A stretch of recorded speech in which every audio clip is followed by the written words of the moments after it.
आज की इस वीडियो में हम लोग पढ़ने वाले हैं रेस्पिरेटरी सिस्टम के बारे में, यानी कि हम इसके पार्ट्स के बारे में डिस्कस करेंगे आज की इस वीडियो में कि जो हमारा श्वसन तंत्र होता है उसमें कौन कौन से ऑर्गन यानी कि अंग आते हैं, ठीक है, और फिर वो मिलकर के कैसे वो रेस्पिरेटरी सिस्टम यानी कि श्वसन तंत्र का निर्माण करते हैं।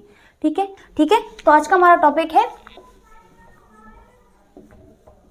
रेस्पिरेटरी सिस्टम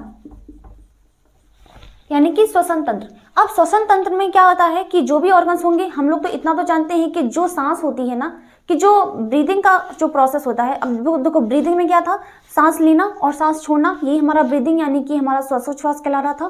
तो ब्रीदिंग में हम क्या करते हैं, सांस अंदर लेते हैं और सांस बाहर छोड़ते हैं। इसको हम डिटेल में जानेंगे कल की वीडियो में, ठीक है। तो आज के हम लोग इसके ऑर्गन्स देख लेंगे कि हमारे रेस्पिरेटरी सिस्टम में कौन कौन से ऑर्गन्स आते हैं। रेस्पिरेटरी सिस्टम जिसे हम हिंदी में क्या बोलते हैं, श्वसन तंत्र, इसे हम क्या बोलते हैं, श्वसन तंत्र, इसे हम क्या बोलते हैं, श्वसन तंत्र।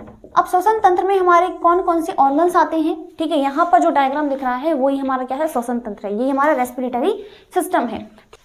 तो जो हमारा रेस्पिरेटरी सिस्टम होता है ना, ये हमारा मेनली किसका पार्ट होता है, ये हमारा होता है थोरैसिस कैविटी का, थोरैसिस कैविटी, या फिर इसको हम लोग चेस्ट कैविटी भी बोलते हैं, वक्ष गुहा, वक्ष गुहा यानी कि हमारा ऊपर वाला पार्ट होता है जहां पर हमारे लंग्स, चेस्ट, हार्ट वगैरह अरेंज रहते हैं, ठीक है। और इसी की जगह अगर हम बात करें उदर गुहा की, जिसको हम लोग एब्डोमिनल कैविटी बोलते हैं, तो उदर गुहा में हमारा अमाशय, यकृत, ग्रहणी, ये सब पार्ट्स आ जाते हैं।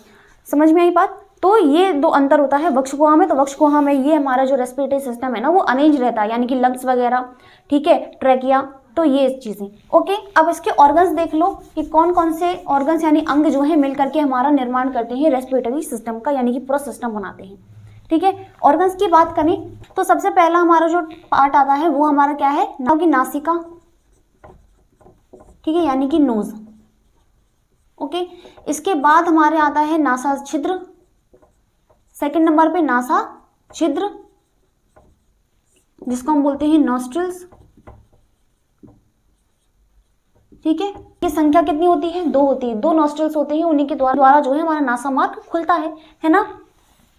इसके बाद तीसरा जो पार्ट होता है उसे हम बोलते हैं नासा मार्ग, नासा मार्ग, ठीक है, या फिर नासा द्वार, और इंग्लिश में इसे क्या कहते हैं, इंग्लिश में इसे यहाँ लिख दो, इंग्लिश में इसे कहते हैं नासल पैसेज, नासल पैसेज, ठीक। फोर्थ हमारा आ जाता है इसके बाद हमारा होता है नासा गुहा बोलते हैं, ठीक है, उनमें से इंग्लिश में इसे बोलते हैं नाजल कैविटी, ठीक है।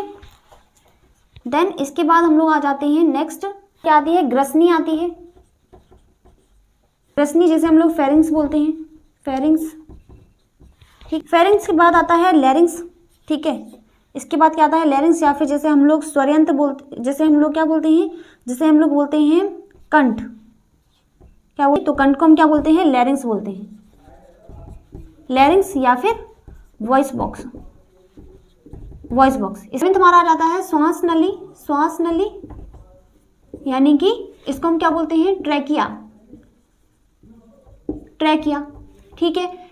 अब इसके बाद 8th नंबर पर हमारे आ जाती हैं श्वसनिकाएं, श्वसनिकाएं, ठीक है, इनको हम लोग बोलते हैं ब्रोंकाई। श्वसनिकाओं के बाद यानी कि जो हमारा ब्रोंकाई होता है, इसके बाद हम लोग एंटर कर जाते हैं लंग्स में, जिसको हम लोग 9th वाला जो पार्ट है वो उसे हम बोलते हैं फुफ्फुस, क्या बोलते हैं, फुफ्फुस बोलते हैं, ठीक है, फुफ्फुस या फिर फेफड़े, ठीक है, फेफड़े, और इसको हम क्या बोलते हैं, फेफड़े या फिर फेफड़ा बोल दो, ठीक है, फेफड़ा, लंग, ठीक है, दोनों को मिलाकर के हम लंग्स बोलेंगे, लेकिन एक की बात कर रहे हैं तो यहाँ पर लंग, ठीक है।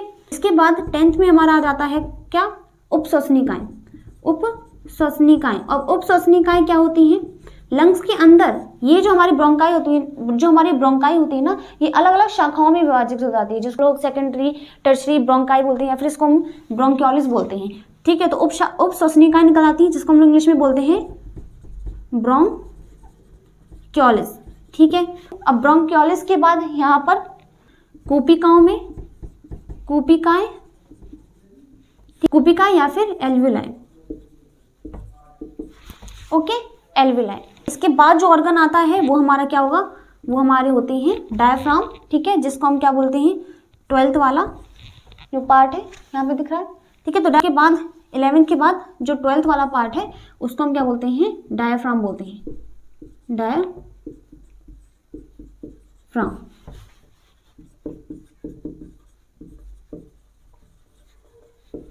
ओके, तो ये इतनी, इससे क्या होते हैं, ऑर्गन्स होते हैं हमारे रेस्पिरेटरी सिस्टम के, जिन जो मैकेनिज्म है ब्रीदिंग का, यानी कि श्वासोच्छ्वास किस तरह से होता है, यानी कि किस तरह से हम सांस लेते हैं, किस तरह से हम सांस छोड़ते हैं, तो वो किस तरह से हमारी जो बॉडी है वो रिएक्ट करती है, ठीक है।